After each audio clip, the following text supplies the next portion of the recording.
तुमच्याबद्दल काय काय बोलले? त्याच्यामध्ये प्रत्येकाला लोकशाहीमध्ये आपलं आपलं मत मांडण्याचा अधिकार आहे, बोलण्याचा अधिकार आहे, तो संविधानाने आपल्याला दिलेला आहे। आणि त्याच्या संदर्भामध्ये मला एकनाथराव आणि स्वतः देवेंद्रजी म्हणाले की आपण त्याबद्दलचा जो काही निर्णय आहे तो 28 तारखेला घेऊ।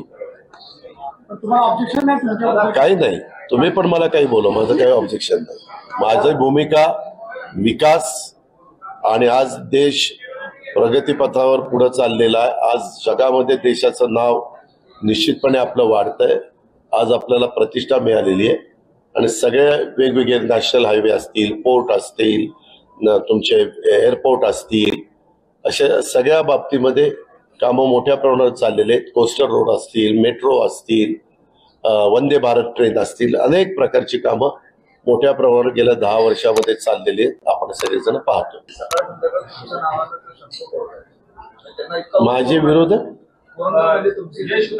मी मगाशी तुम्ही रिपीट का करता? मी मगाशी त्यांच्या प्रश्नाला काय उत्तर दिलं?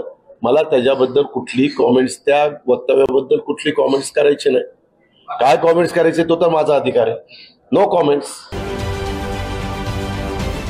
राजकारणातील प्रत्येक अचूक बातमीचे सर्वात आधी अपडेट्स मिळवण्यासाठी सरकारनामाच्या सर्व सोशल मीडिया प्लॅटफॉर्मला लाईक, फॉलो आणि सबस्क्राईब करा। तसंच सर्व नोटिफिकेशनसाठी बेल आयकॉन प्रेस करायला विसरू नका।